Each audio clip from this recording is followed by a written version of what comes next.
संस्कृत संस्कृति सरणी शरणः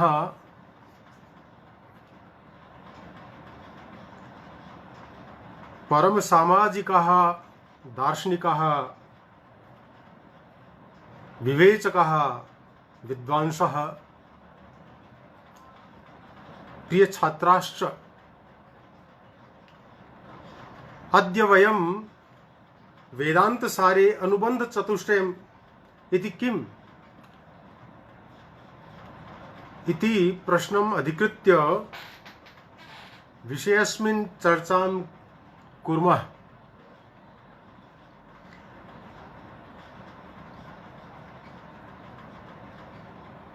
वेदांत दर्शने अनुबंध चतुष्टयम् किम् इति सर्वे जानन्ति एव,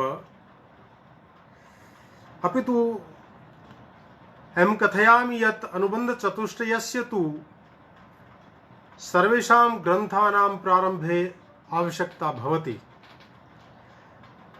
अतस्मात् अनुबंध चतुष्टयम् किम् अस्मिन् विषये जिज्ञासा वर्तते एव सर्वेषाम्।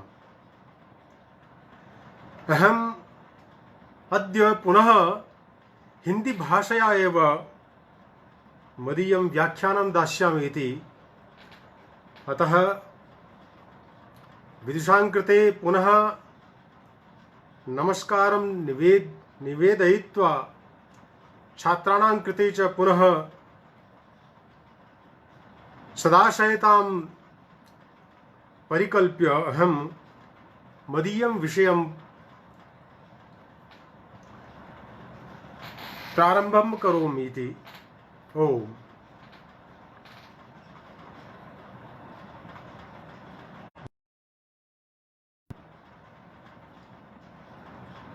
विद्वानों, मनीषियों, चिंतकों एवं छात्रों, आप सबका आज के इस सत्र में स्वागत है, अभिनंदन है।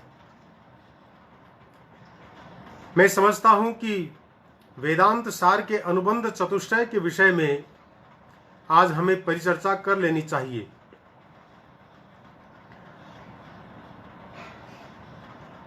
वेदांत दर्शन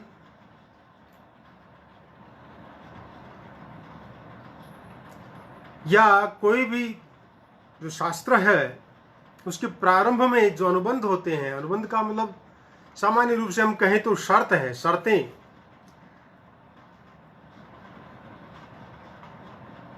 वे शर्तें हर कार्य में होती हैं। हम इस देश के अंदर रहते हैं तो भी रहने के लिए भी हमारी शर्तें हैं। हम किसी वस्तु का क्रय करते हैं तो भी वहां पर शर्तें होती हैं। इसी प्रकार से वेदांत सार के अंदर भी इस ग्रंथ का प्रारंभ करने से पूर्व उसके भी कुछ शर्तें हैं, अनुबंध हैं। वे अनुबंध क्या है, कितने हैं, तो इस विषय को लेकर के वेदांत सार में सदानंद योगींद्र ने कहा है, तत्रानुबंधो नामाधिकारी विषय संबंध प्रयोजनानि। तत्र, यहां पर इस शब्द से वेदांत शास्त्र ऐसा अर्थ लेना चाहिए। अर्थात वेदांत शास्त्र में अनुबंध नाम से अधिकारी विषय संबंध प्रयोजनानि, अधिकारी विषय संबंध और प्रयोजन, ये चार जाने जाते हैं। अर्थात अधिकारी विषय संबंध और प्रयोजन, ये चार अनुबंध कहे गए हैं। अनुबंध शब्द भी ऐसा ही है और इसकी आवश्यकता भी है, क्योंकि वाचस्पत्यम नाम का जो शब्दकोश है उसमें इस विषय में लिखा है कि शास्त्रस्य आदौ वक्तव्येषु अधिकारी विषय प्रयोजन संबंधेषु ज्ञातार्थम ज्ञात संबंधम श्रोतुम श्रोता प्रवर्तते ग्रंथादौ तेन वक्तव्यः संबंधः स प्रयोजनः। इत्युक्तेर विषय प्रयोजनादीनाम आरंभ प्रयोजकत्वात् तद हेतुत्वम अस्मिन् पक्षे चानुबध्यते अनेनेति करणे घयम्। वस्तुतः यहाँ पर जो अनुबंध है, जो शब्द है, वह पुल्लिंग में है। यह शब्द अनु उपसर्ग पूर्वक बंध धातु से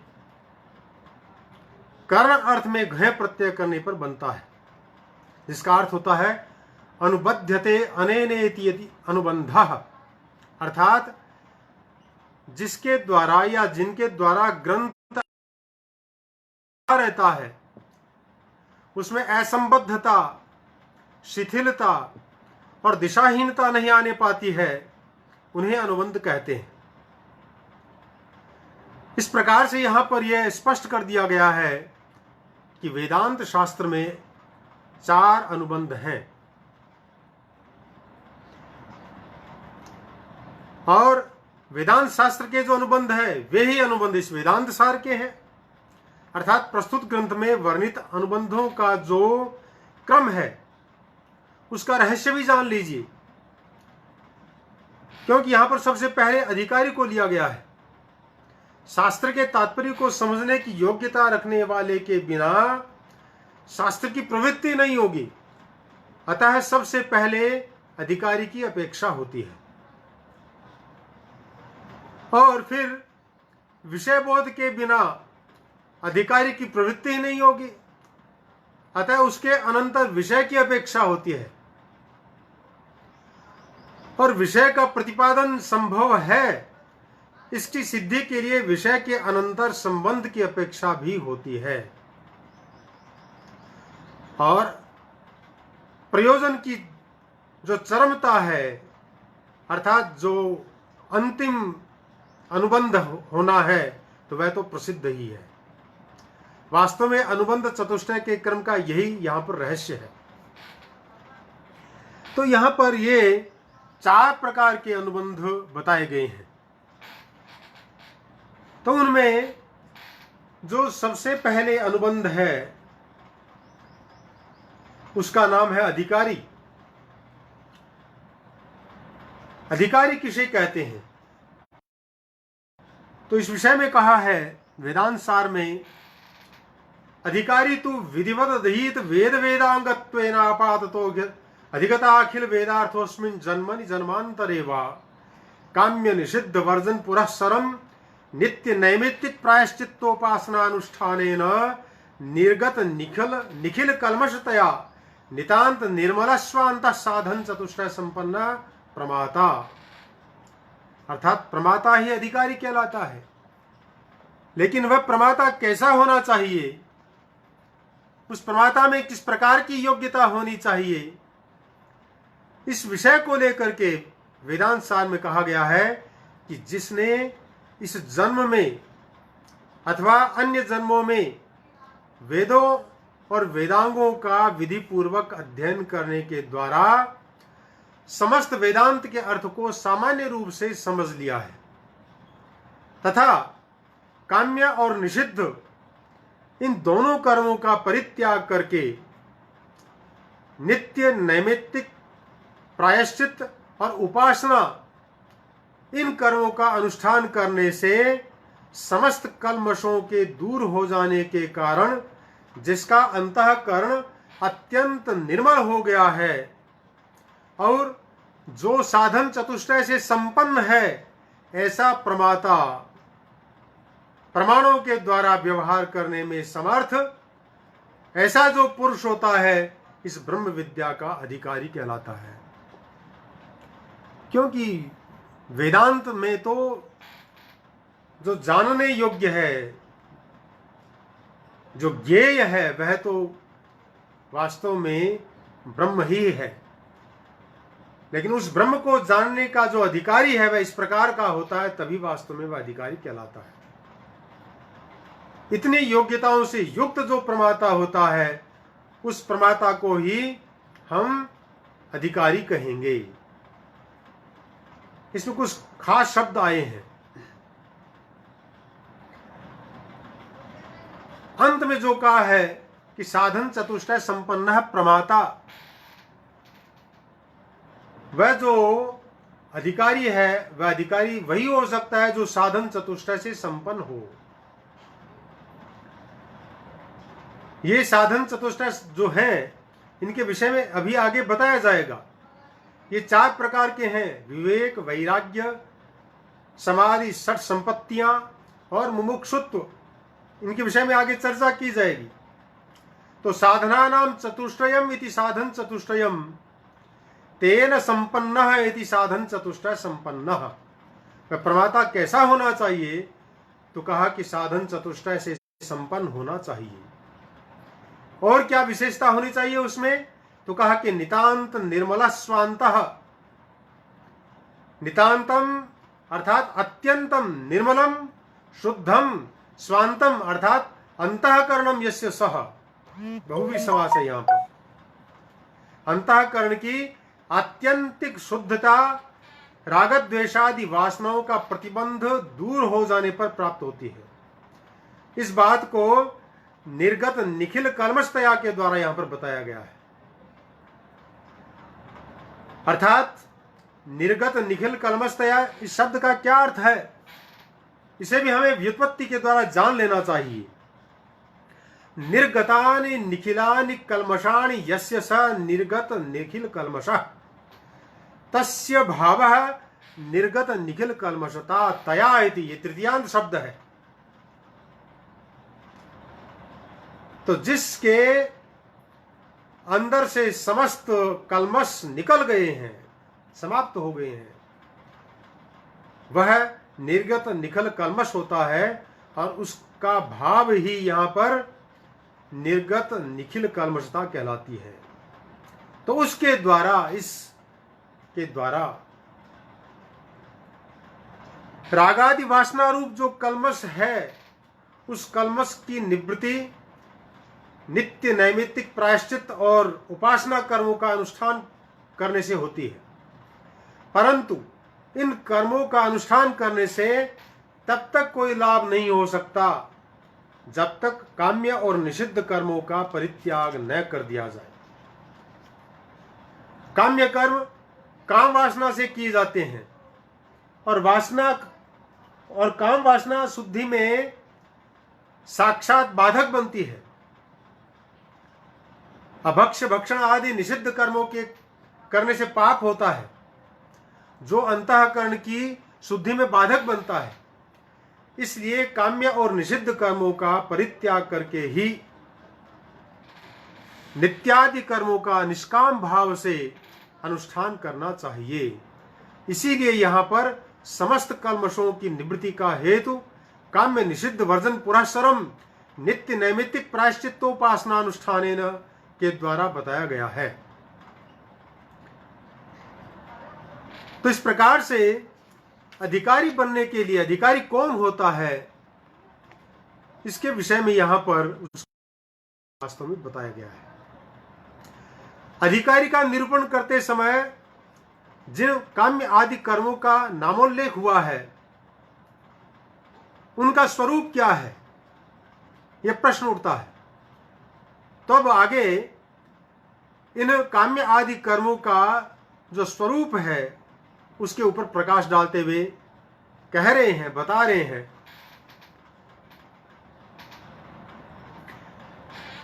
कि काम्यानि स्वर्गादिष्ट साधनानि ज्योतिष्टोमादीनि निषिद्धानि नरकाद्यनिष्ट साधनानि ब्राह्मण हननादीनि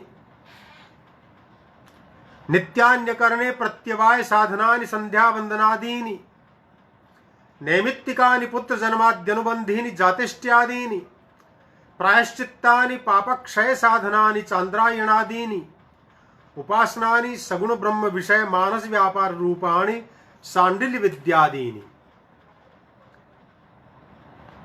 इस प्रकार से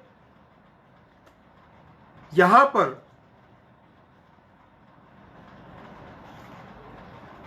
जो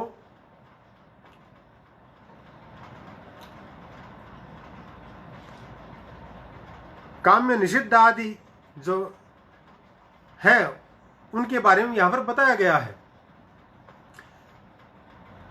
काम्य कर्म किसको कहते हैं? तो कहा कि काम्यानि स्वर्गादिष्ट साधनानि ज्योतिष्ठोमादीनि। स्वर्गादि अभिष्ट जो स्थान है उनकी प्राप्ति के साधनभूत ज्योतिष्ठोम आदि काम्य कर्म कहलाते हैं। काम्य कर्म जो कामना से किए जाते हैं, विशेष प्रकार की कामना को लेकर के जिन कर्मों को किया जाता है, विद्वान मनोरंजनी नामक जो टीका है उसमें इसका स्वरूप बतलाया गया है, इसका लक्षण बतलाया गया है कि काम्य कर्म क्या है। कानि काम्यानि, तो कहा कि फलोद्देशेन विधिमानि कर्माणि काम्यानि, फल प्राप्ति की कामना से किए जाने वाले कर्म काम्य कर्म कहलाते हैं। यही काम्य कर्म का लक्षण है। स्वर्ग आदि की प्राप्ति तो उनका फल है। इसी प्रकार से फिर जो निषिद्ध कर्म है वे क्या कहलाते हैं, उनका क्या स्वरूप है। तो कहा कि निषिद्धानि नरकाद्यनिष्ट साधनानि ब्राह्मण हननादीनि। नरक आदि जो अनिष्ट स्थान है उनकी प्राप्ति के साधन भूत ब्राह्मण हत्या आदि निषिद्ध कर्म है, इनको निषिद्ध कर्म कहते हैं। विद्वान मनोरंजनी में भी इसके लिए कहा है, ब्रह्मावगतेष्ट साधनतानि निषेध नए पद योग वाक्य गम्यानि निषिद्धानि। अर्थात ब्रह्म के कारण मनुष्य जिन कर्मों को अपने अभिष्ट का साधक समझ बैठता है, परंतु वस्तुतः जो अनिष्ट कारक है, तथा वेदों में निषेधार्थक नए से संबद्ध ब्राह्मणों न हंतव्य इत्यादि वाक्यों के द्वारा जिनका बोध होता है, उन समस्त कर्मों को निषिद्ध जानना चाहिए। निषिद्ध कर्मों के बाद में नित्य कर्म आते हैं। नित्य कर्म किनको कहा जाता है, तो कहा कि नित्यान्य करने प्रत्यवाय साधनानि संध्या वंदनादीनि। न करने प्रत्यवाय अर्थात आगामी दुख के साधन बताने वाले जो संध्या वंदन आदि कर्म होते हैं उन्हें नित्य कर्म कहा जाता है। वास्तव में नित्य कर्मों को करने से कोई पुण्य नहीं होता है, परंतु न करने से पाप बढ़ता जाता है। इसलिए नित्य कर्म अवश्य करणीय होते हैं। वस्तुतः नित्य कर्म प्रतिदिन अनजान में होने वाले पापों का विनाश करने के लिए किए जाते हैं। जैसा कि मनुस्मृति में कहा भी है, पंचसूना गृहस्थस्य चुल्ली पेषण्युपस्करः कंडनी चोद कुंभश्च बध्यते यास्तु वाहयन।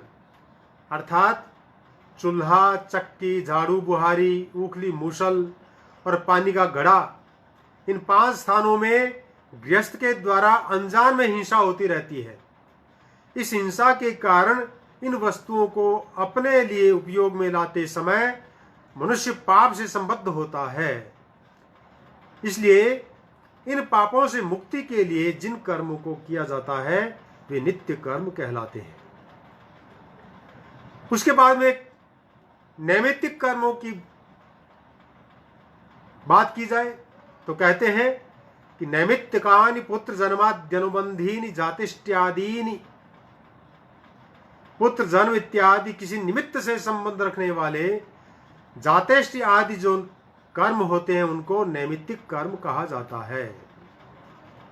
नाम से ही स्पष्ट है। विद्वान मनोरंजनी में इसके विषय में कहा है, निमित्त मात्र मासाद्यावश्यक कर्तव्यतया विहितानि नैमित्तिकानि।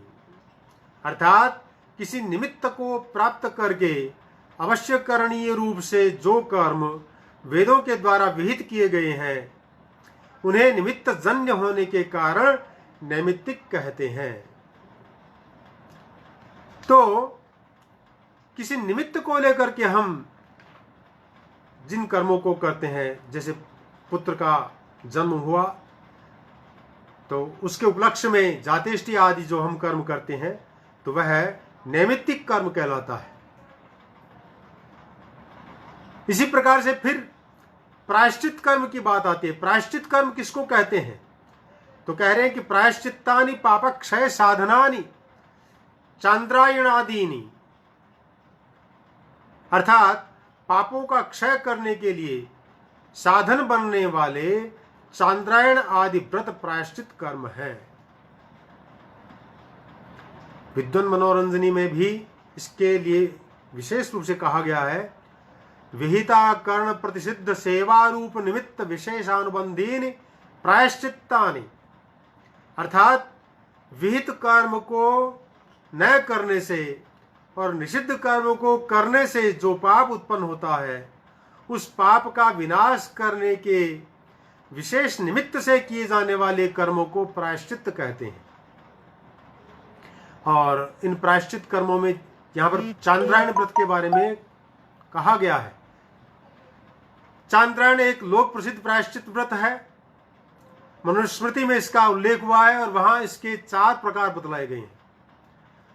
पहला जो चांद्रायण व्रत है वह पिपीलिका मध्य चांद्रायण होता है। दूसरे प्रकार का जो चांद्रायण व्रत है उसको यव मध्य चांद्रायण कहा जाता है। और तीसरे प्रकार का जो चांद्रायण व्रत होता है उसको यति चांद्रायण कहा जाता है। और चतुर्थ प्रकार का जो चांद्रायण व्रत है उसको शिशु चांद्रायण व्रत कहा जाता है। पिपीलिका मध्य चांद्रायण व्रत के अनुष्ठान की विधि के बारे में सामान्य रूप से हमें जानना चाहिए। मनुस्मृति में कहा गया है, एकैकम ह्रासेत पिंडम कृष्णे शुक्ले च वर्धयेत उपस्पृशस्त्रिश्रवण मेतत् चांद्रायणम व्रतम, अर्थात पूर्णिमा को 15 ग्रास खाकर कृष्ण पक्ष में एक ग्रास प्रतिदिन घटाना चाहिए। घटाते घटाते चतुर्दशी को एक ही ग्रास खाना चाहिए और अमावस्या को पूर्ण उपवास करके शुक्ल पक्ष में क्रमशः एक ग्रास प्रतिदिन बढ़ाकर पौर्णमासी को 15 ग्रास खाने चाहिए। व्रत काल में प्रातः, मध्याह्न और सायं 3 बार स्नान करना चाहिए। यही विधि यदि शुक्ल पक्ष की प्रतिपदा से प्रतिदिन एक ग्रास बढ़ा करके और कृष्ण पक्ष में प्रतिदिन एक ग्रास घटा करके अमावस्या को पूर्ण उपवास करके समाप्त किए जाए तो उसे यव मध्य चांद्रायण कहते हैं। यदि कृष्ण पक्ष या शुक्ल पक्ष के किसी दिन से शुक्ल पक्ष से आरंभ करके 1 मास तक प्रतिदिन मध्याह्न के समय संयम पूर्वक 8 ग्रास खाए जाएं तो उसे यति चांद्रायण कहते हैं। यदि प्रतिदिन 4 ग्रास प्रातः और 4 ग्रास सूर्यास्त होने पर खाए जाएं तो उसे शिशु चांद्रायण कहते हैं। चांद्रायण विधि का यह विवेचन मनुस्मृति में विशेष रूप से किया गया है, उसे वहां पर देखना चाहिए। तो इस प्रकार से यहां पर अभी तक हमने प्रायश्चित तक के जो कर्म है उनके बारे में जान लिया है। अब अंतिम कर्म जो है वह है उपासना कर्म। उपासना कर्म किसको कहते हैं? तो कह रहे हैं कि उपासना सगुण ब्रह्म विषय मानस व्यापार रूपाणी शांडिल्य विद्यादि, सगुण ब्रह्म को विषय बनाने वाला मानसिक व्यापार। मानसिक व्यापार का मतलब यहां पर है ध्यान। वह मानसिक व्यापार ही जिनका स्वरूप है, उन शांडिल्य विद्या आदि को उपासना कर्म कहते हैं। आदि से यहां पर धैर्य विद्या आदि को जान लेना चाहिए। ज्ञान से भेद दिखाने के लिए उपासना को मानस व्यापार कहा गया है। मानसिक व्यापार का अर्थ है ध्यान। ध्यान का करना या न करना या किसी अन्य विधि से करना पुरुष की इच्छा के अधीन होता है, परंतु ज्ञान वस्तु के यथार्थ स्वरूप पर अवलंबित होता है। अतः ज्ञान का करना, न करना या अन्यथा करना आदि विकल्प संभव नहीं हो सकते। ज्ञान न तो पुरुष के अधीन होता है और न विधिवाक्यों के। उपासना या ध्यान विधिवाक्यों के अनुसार ही होता है और पुरुष उसे करने में स्वतंत्र होता है। जैसे पुरुषो वाव गौतमाग्नि, योषा वाव गौतमाग्नि इत्यादि विधियों के अनुसार स्त्री या पुरुष में अग्नि की भावना करना मानसिक व्यापार अथवा ध्यान उपासना कहलाता है। परंतु लोक प्रसिद्ध अग्नि में अग्नि का ज्ञान होना न तो किसी क्रिया विधि के अधीन है और न पुरुष की इच्छा पर अवलंबित होता है। यही ज्ञान है। ज्ञान और उपासना का यही भेद आचार्य शंकर ने ब्रह्मसूत्र में प्रदर्शित किया है। विशेष रूप से दिदृक्षुओं को वहीं पर देखना चाहिए। इस प्रकार से यहां तक 6 प्रकार के जो कर्म थे उन कर्मों को यहां पर इन्होंने बतलाया है। नित्यादि कर्मों के स्वरूप पर प्रकाश डालने के बाद अब इन कर्मों का अनुष्ठान करने से 2 प्रकार के फलों की प्राप्ति होती है। एक तो परम फल की प्राप्ति होती है और दूसरा अवांतर फल होता है, उसकी प्राप्ति होती है। तो वे कैसे होते हैं, तो यहां पर इनके बारे में बताया जा रहा है। एतेषां नित्यादीनां बुद्धि शुद्धि परम प्रयोजन उपासनानां तु चित्तैकाग्र्यम् तमेत्मात्मानं वेदानुवचनेन ब्राह्मणा विविदिशन्ति यज्ञेन इत्यादि श्रुतेः तपसा कल्मषं हन्ति इत्यादि स्मृतेश्च नित्य नैमित्तिकयोरुपासनानां चावान्तर फलम् पितृलोक सत्यलोक प्राप्ति कर्मणा पितृलोको विद्या देवलोक इत्यादि श्रुतेः। इन नित्य नैमित्तिक और प्रायश्चित कर्मों का परम प्रयोजन चित्त की शुद्धि है, अर्थात चित्त की शुद्धि इनका परम प्रयोजन है। परंतु उपासनाओं का परम प्रयोजन चित्त की एकाग्रता है। चित्त की एकाग्रता का मतलब ध्यान है। जैसा कि उपनिषदों में कहा है कि इस आत्मा को ब्राह्मण वेदों के स्वाध्याय रूपी जो यज्ञ होता है, अर्थात दान और निष्काम तप के द्वारा जानने की इच्छा करते हैं। ये बृहदारण्यक उपनिषद में आया।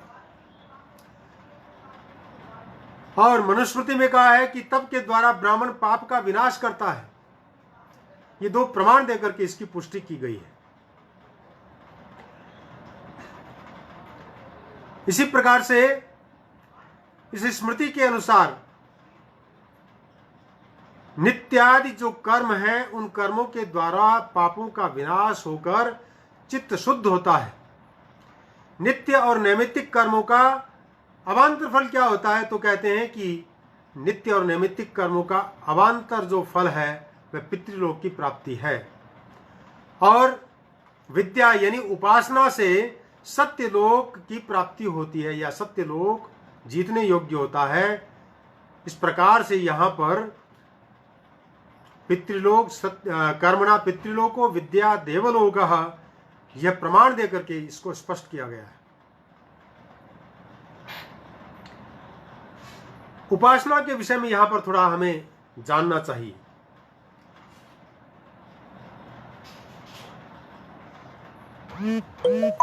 ब्रह्मसूत्र के अंदर शांकर भाष्य में लिखा है, क्योंकि उपासना के विषय में अन्यत्र यहां भी उदाहरण नहीं दिया गया है, तो शंकर भाष्य में शंकराचार्य लिखते हैं तत्र कानिचित ब्रह्मणः उपासनानि अभ्युदयार्थानि कानिचित क्रम मुक्त्यार्थानि कानिचित कर्म समृद्ध्यर्थानि। अर्थात ब्रह्म की कुछ यानी नाम ब्रह्म आदि उपासनाएं अभ्युदय के लिए होती हैं और कुछ दहर आदि उपासनाएं क्रम मुक्ति के लिए होती हैं और कुछ उद्गीत आदि उपासनाएं कर्म फल की समृद्धि के लिए होती हैं। चित्त की एकाग्रता तो उपासना का स्वरूप है, ऐसा उनका मत है। ऐसा छांदोग्योपनिषद के भाष्य में उनकी भूमिका के अंदर उन्होंने लिखा है आचार्य शंकर ने कि उपासनम तो यथाशास्त्र समर्थितम किंचित आलंबनम उपादाय तस्मिन् समान चित्त वृत्ति संतानकरणम तद विलक्षण प्रत्यानंतरम अंतरितम इति। अर्थात उपासना तो शास्त्र सम्मत किसी आलंबन को ग्रहण करके उसमें विजातीय प्रत्ययों के व्यवधान से रहित सजातीय चित्त वृत्तियों को प्रवाहित करना है। इस प्रकार से जो उपासना है वह उपासना वास्तव में ध्यान की अवस्था है, वह कर्मों के अनंतर की अवस्था है। ऐसा हमें यहां पर समझ लेना चाहिए। साधन चतुष्टय संपन्न जो प्रमाता होता है वह वेदांत का अधिकारी होता है, ऐसा प्रारंभ में ही बता दिया गया था। तो यहाँ पर यह आकांक्षा एकदम स्वाभाविक है कि साधन चतुष्टय संपन्न प्रमाता तो होगा, लेकिन हमें तो अभी यही पता नहीं है कि साधन चतुष्टय है क्या, या 4 प्रकार के साधन कौन कौन से हैं, यह प्रश्न उठता है। तो यहाँ पर उनकी व्याख्या करते हुए आचार्य कहते हैं वेदांत सार में कि साधनानि नित्यानित्य वस्तु विवेके मूत्रार्थ फल भोग विराग समाधि षट्क संपत्ति मुमुक्षुत्वानि, अर्थात साधन 4 हैं। नंबर 1 नित्यानित्य वस्तु विवेक, नंबर 2 यह मूत्रार्थ फल भोग विराग, और नंबर 3 समाधि षट्क संपत्ति, और अंतिम मुमुक्षुत्व। आगे कह रहे हैं कि नित्यानित्य वस्तु विवेकस्तावत् ब्रह्मैव नित्यम वस्तु ततोन्यत् अखिलम अनित्यम इति विवेचनम। केवल ब्रह्म ही नित्य वस्तु है और उससे भिन्न प्रतीत होने वाला सब कुछ अनित्य है, ऐसा प्रमाणों के द्वारा विवेचन करना ये नित्यानित्य वस्तु विवेक कहलाता है। अर्थात जो प्रथम साधन है वह नित्यानित्य वस्तु विवेक है। तो उसका मतलब क्या है कि सत्य क्या है और असत्य क्या है, वस्तु क्या है और अवस्तु क्या है, इसकी पहचान करना ही वास्तव में नित्यानित्य वस्तु विवेक कहलाता है। फिर कहते हैं ऐहिका नाम स्रक चंदन वनितादि विषय भोगानाम कर्मजन्यतया नित्यत्वदामुस्मिकानाम अपि अमृतादि विषय भोगानाम अनित्यतया तेभ्यो नितराम विरति इह अमुत्रार्थ फल भोग विराग। दूसरा साधन है विराग या वैराग्य। वह वैराग्य क्या है या विराग क्या है? तो कहा कि इस लोक में प्राप्त होने वाले माला चंदन कामिनी आदि विषय भोग जिस प्रकार कर्मजन्य होने से अनित्य हैं, नाशवान हैं, उसी प्रकार परलोक में प्राप्त होने वाले अमृत आदि विषय भोग भी यागादि कर्मजन्य होने से अनित्य हैं। इसलिए उन भोगों से वमन किए हुए अन्न के समान अत्यंत विरति का होना यह मूत्रार्थ फल भोग विराग है। अर्थात वैराग्य किसे कहते हैं? तो कहा कि सभी प्रकार के जो सांसारिक और पारलौकिक जो फल हैं उनसे विरक्ति हो जाना ही वैराग्य कहलाता है या विराग कहलाता है। विगतः रागः इति विरागः। इसी को यहां पर यह मूत्रार्थ फल भोग विराग कहा गया है। इसके पश्चात समादयस्तु समदमोपरति तितिक्षा समाधान श्रद्धाख्या। षट संपत्ति के विषय में कहा गया कि षट संपत्तियां क्या हैं, कौन कौन सी हैं? तो कहा कि सम दम उपरति तितिक्षा समाधान और श्रद्धा, इन छहों को षट संपत्ति कहा जाता है। और इनमें जो प्रथम है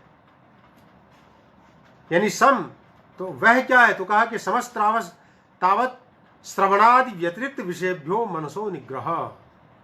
श्रवण मनन और निधिध्यासन को छोड़कर उनसे भिन्न विषयों से मन को हटा लेने को सम कहते हैं। फिर दम किसको कहते हैं? तो कहा कि दमो बाह्येन्द्रियाणाम तद व्यतिरिक्त विषयभ्यो निवर्तनम। और इन अंतरिंद्रिय अर्थात मन और श्रोत्र आदि बाह्य इंद्रियों को अपने अपने विषय से निवृत्त कर लेने पर श्रवणादि के अतिरिक्त विषयों से इनका उपरत हो जाना, अर्थात फिर से विषयों की ओर प्रवृत्त न होना, ये दम कहलाता है। अर्थात बाह्य इंद्रियों को श्रवणादि के अतिरिक्त विषयों से हटाने को दम कहते हैं। और फिर ये उपरति क्या है? तो कहा कि निवर्तिता नाम एतेषाम तद व्यतिरिक्त विषयभ्यो उपरमणम उपरति ही। इस उपरति के लिए यहाँ पर 2 प्रकार की परिभाषाएं दी गई हैं, क्योंकि जो प्रथम परिभाषा है वह सम और दम से अलग नहीं है, उसे भिन्न नहीं कहा जा सकता। क्योंकि यहाँ पर जो प्रथम परिभाषा है उसका अर्थ क्या है कि इन अंतरिंद्रिय मन और श्रोत्र आदि बाह्य इंद्रियों को अपने अपने विषय से निवृत्त कर लेने पर श्रवण आदि के अतिरिक्त विषयों से इनका उपरत हो जाना, अर्थात फिर से विषयों की ओर प्रवृत्त होने का उत्साह न रह जाना, या स्थिर हो जाना ही उपरति कहलाती है। तो यह तो सम और दम में आ गया। इसलिए इससे भिन्न एक अलग प्रकार की परिभाषा यहां पर इसकी दी जा रही है। अथवा विहितानाम कर्मणाम विधिना परित्यागः, अथवा संध्या वंदन अग्निहोत्र आदि जो अवश्य करणीय है वेद विहित कर्म, उन कर्मों का श्रुति और स्मृति में बताई गई विधि से परित्याग कर देना अर्थात संन्यास ग्रहण कर लेना उपरति कहलाती है। यह दूसरा जो अर्थ है वह विशेष अर्थ है, वह हट करके है। यही वास्तव में यहां पर अपेक्षित है। तो उपरति के पश्चात तितिक्षा आती है। तितिक्षा किसको कहते हैं? तो कहा कि तितिक्षा शीतोष्णादि द्वंद्व सहिष्णुता, सर्दी गर्मी, मान अपमान, लाभ हानि, जय पराजय, निंदा स्तुति, हर्ष शोक आदि जो द्वंद्व हैं उनको सहन करना ही तितिक्षा कहलाती है। हम प्राय द्वंद्वों में जब हमारे अनुकूल कोई द्वंद्व होता है तब तो हम आनंद की अनुभूति करते हैं। जब प्रतिकूल मन के प्रतिकूल कोई द्वंद्व होता है तो उस द्वंद्व में हम बहुत दुखी होते हैं। तो दोनों प्रकार की स्थितियों में हम समान भाव से रहें, हमारे मन में किसी प्रकार का विकार उत्पन्न न हो, इसी को ही तितिक्षा कहा जाता है। और तितिक्षा के पश्चात जो समाधान कहा गया है सत संपत्ति में, वह क्या होता है? तो उसके विषय में कह रहे हैं निगृहीतस्य मनसः श्रवणादौ तदनुगुण विशेष समाधि समाधानम। वास्तव में जो समाधि है उसको ही समाधान कहा गया है, लेकिन उस समाधि की स्थिति को बताया गया है कि निगृहीत चित्त का श्रवण आदि में तथा श्रवण आदि के अनुकूल जो गुरु शुश्रूषा है, वेदांत ग्रंथों का संपादन है और उनकी रक्षा करना आदि है, उन विषयों में स्थिर हो जाना समाधान कहलाता है। वास्तव में शास्त्र में और गुरु के वचनों में विश्वास होना और श्रद्धा होना, ये पहले स्थितियां हो गई हैं। इन सब स्थितियों के बाद में जो मन है वह वहां पर स्थिर हो जाए, अटल हो जाए, वह डगमगाए नहीं, इस प्रकार की स्थिति को ही समाधान कहा जाता है और उसको ही हम समाधि के नाम से संबोधित करते हैं।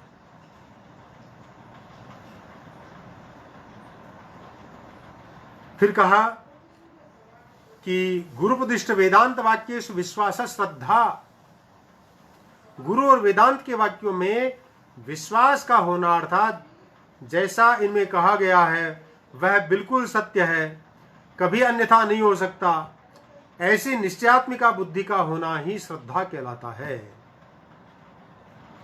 और मुमुक्षुत्व किसको कहते हैं? तो कहा कि मुमुक्षुत्वम मोक्षेच्छा, मोक्ष की इच्छा से युक्त होना ही मुमुक्षुत्व है। वास्तव में यहां पर मोक्ष की इच्छा यह स्वाभाविक की प्रवृत्ति होती है। अधिकारी जब अंतिम अवस्था में समाधि या समाधान की स्थिति को प्राप्त हो जाता है, उसके पश्चात स्वतः प्रसूत मुमुक्षुत्व होता है। मुमुक्षुत्व संसार को असत्य जान करके जो प्रमाता होता है, अधिकारी होता है, वह एकमात्र उस ब्रह्म में ही अपने आप को सत्य पा करके, उसी को सत्य अनुभूत करके उसमें ही अटल विश्वास वाला हो जाता है। वेदांत वाक्यों में और गुरु वाक्यों में विश्वास करके उस स्थिति में प्राप्त होकर के केवल उसमें ही इच्छा वाला हो जाता है, तो उसकी इस इच्छा को मुमुक्षुत्व कहते हैं। इस प्रकार की बातें जो हैं आप मन गढ़ंत कर रहे हैं। हमें तो ऐसा लग रहा है कि नहीं नहीं भाई, हम मन गढ़ंत नहीं कर रहे हैं, शास्त्रों में ऐसा कहा है, बृहदारण्यकों में ऐसा कहा है, बृहदारण्यकों उपनिषद में ऐसा कहा है शांतोदांत इत्यादि श्रुते है। और भी जगह पर उसकी बात को पुष्ट करने के लिए कहा गया है। क्या कहा गया है कि प्रशांत चित्ताय जितेंद्रियाय च प्रहीण दोषाय यथोक्तकारिणे गुणान्वितायानुगताय सर्वदा प्रदेयमेतत् सकलम मुमुक्षवे। जो मुमुक्षु होता है अर्थात मोक्ष को जानने की इच्छा वाला होता है, अर्थात वह अधिकारी जो होता है वह कैसा होना चाहिए, तो यहां पर ये सब गुण बता दिए गए हैं। प्रशांत चित्ताय, वह ब्रह्म विद्या किसको देनी चाहिए, किस अधिकारी को देनी चाहिए, तो कहा कि जिसका चित्त शांत हो गया हो। जितेंद्रियाय, जिसने इंद्रियों पर विजय प्राप्त कर ली हो। प्रहीण दोषाय, जिसका पाप पुंज नष्ट हो गया है, और पाप पुंज नष्ट हो जाने से जिसका अंतःकरण निर्मल हो गया है, यह भाव यहां पर अपेक्षित है। और यथोक्त कारिणे, शास्त्रोक्त जो स्वधर्म है उसका अनुष्ठान करने वाला हो। गुणान्विताय, जो विवेक वैराग्य उपरति तितिक्षा और समाधान आदि गुणों से युक्त हो। अनुगताय च, और गुरु का अनुगामी हो, शास्त्रों का अनुगामी हो, अर्थात श्रद्धा से युक्त हो। मुमुक्षुवे एतत् सकलम सर्वदा प्रदेयम, ऐसे मोक्षाभिलाषी अधिकारी पुरुष को यह संपूर्ण आत्मज्ञान गुरु के द्वारा सर्वदा दिए जाने योग्य होता है। इस प्रकार से उपदेश सहस्री का यह श्लोक देकर के इन्होंने बृहदारण्यक उपनिषद के कथन को पुष्ट कर दिया है। इस प्रकार से यहां तक जो अधिकारी है उस अधिकारी के विषय में विस्तार से बताया गया है कि अधिकारी किसको कहते हैं। साधन जो चतुष्टय है उसे संपन्न जो प्रमाता होता है उस प्रमाता को ही हम अधिकारी कहते हैं। और अधिकारी क्या है, अधिकारी वेदांत शास्त्र या वेदांत दर्शन में, या वेदांत सार को ही ले लीजिए, वेदांत सार नाम का ये जो ग्रंथ है उसके अनुबंध चतुष्टय में से पहला अनुबंध था अधिकारी। उसके विषय में यहाँ पर विस्तार से चर्चा की गई है कि अधिकारी यह होता है। अब 3 अनुबंध और अवशिष्ट रह गए हैं, उन पर संक्षेप में चर्चा डाल करके कभी आगे उन पर विस्तार से हम चर्चा करेंगे। दूसरा विषय नाम का अनुबंध है, वह क्या है, तो कहा कि विषयो जीव ब्रह्मैक्यम शुद्ध चैतन्यम प्रमेयम तत्रैव वेदांतानाम तात्पर्यात्। वेदांत शास्त्र का विषय है जीव और ब्रह्म की एकता, अर्थात अभेद, अर्थात अद्वैत, जो शुद्ध चैतन्य रूप है।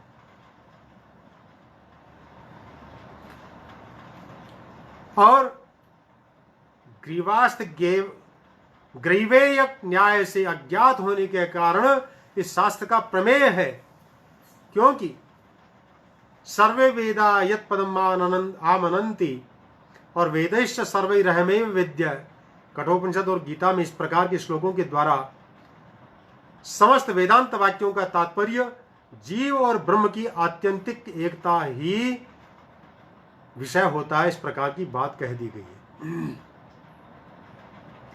फिर तीसरा अनुबंध क्या है, तीसरा अनुबंध है संबंध। उसके विषय में कह रहे हैं कि संबंधस्तु तदैक्य प्रमेयस्य तत्प्रतिपादकोपनिषद प्रमाणस्य च बोध्य बोधक भाव लक्षणः। जीव और ब्रह्म की एकता रूप प्रमेय का और उसका प्रतिपादन करने वाले उपनिषद रूप प्रमाण का परस्पर बोध्य बोधक भाव ही इस शास्त्र का संबंध है। इस प्रकार से संबंध नाम के तीसरे प्रयोजन को भी यहां पर बतला दिया गया है, तीसरे अनुबंध को भी बतला दिया गया है। अब अंतिम जो अनुबंध है वह अनुबंध है प्रयोजन। प्रयोजन नाम का जो अनुबंध है वह क्या है, कैसा है, तो कहा कि प्रयोजनम तु तदैक्य प्रमेयगता ज्ञान निवृत्ति स्वस्वरूपानंदावाप्तिश्च।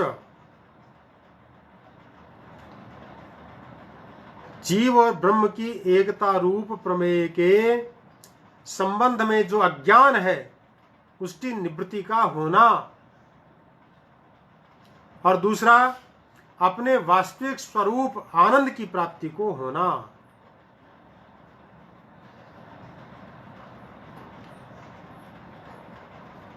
यह होता है प्रयोजन। यानी वास्तव में एक ही प्रयोजन है, लेकिन यहां पर हम दो भागों में इसको बांट करके उसको देख सकते हैं। वेदांत शास्त्र का प्रयोजन क्या है, या इस आपके वेदांत सार का प्रयोजन क्या है, तो कहा कि जीव और ब्रह्म की एकता रूप प्रमेय जो है, उस प्रमेय के संबंध में जो अज्ञान है उसकी निवृत्ति का होना। पहले तो अज्ञान की निवृत्ति का होना, और अज्ञान की निवृत्ति जो ही होगी तो अपने वास्तविक स्वरूप जो आनंद है उसकी प्राप्ति हो जाना। यही वास्तव में वेदांत सार का और वेदांत शास्त्र का या वेदांत का परम प्रयोजन होता है। ये प्रयोजन है। यदि आप अपनी मन की इच्छा के अनुसार ही कह रहे हैं कि नहीं नहीं हम ऐसा मनगढ़ंत कथन नहीं कर रहे हैं, ऐसा शास्त्रों में लिखा है। क्या लिखा है? स्वस्वरूप आनंदावाप्तिश्च तरति शोकमात्मवित् इत्यादि श्रुते ब्रह्म वेद ब्रह्मैव भवति इत्यादि श्रुतेश्च। इस प्रकार के प्रमाणों के द्वारा हमने इस बात को कहा है। प्रमाणों को पढ़कर के हम इस प्रकार की बात को यहाँ पर लिखा है। अर्थात आत्मवेत्ता पुरुष शोक से उपलक्षित संसार के कारणभूत अज्ञान का अतिक्रमण कर जाता है इस श्रुति के अनुसार। और जो पुरुष ब्रह्म को प्रत्यगात्म रूप से जानता है वह ब्रह्म ही हो जाता है। ये मुंडक उपनिषद के अनुसार यहाँ पर कथन किया गया है। तो ये मनगढ़ंत बातें नहीं है। इस प्रकार से वेदांत सार में अनुबंध चतुष्टय का कथन किया गया है। अर्थात 4 प्रकार के अनुबंध हैं: अधिकारी, विषय, संबंध और प्रयोजन। यह जो अनुबंध चतुष्टय है इसको प्रमाणों के द्वारा आज वेदांत सार के अनुसार हमने यहाँ पर आपके साथ में चर्चा करके और उसे व्याख्यायित किया है। मेरा कुछ नहीं है, आप सब लोगों के साथ में बैठ करके चर्चा करने का अवसर प्राप्त होने के कारण से वह सब कथन मुझे करना पड़ता है जो आप चाहते हैं। मैं आप सबका पुनः धन्यवाद ज्ञापित करता हुआ और आज के इस उपनिषद व्याख्यान को यहीं पर मैं संपन्न करता हूँ। ओम पूर्णमदः पूर्णमिदं पूर्णात् पूर्णमुदच्यते पूर्णस्य पूर्णमादाय पूर्णमेवावशिष्यते। ओम शांति शांति शांति। नमो नमः।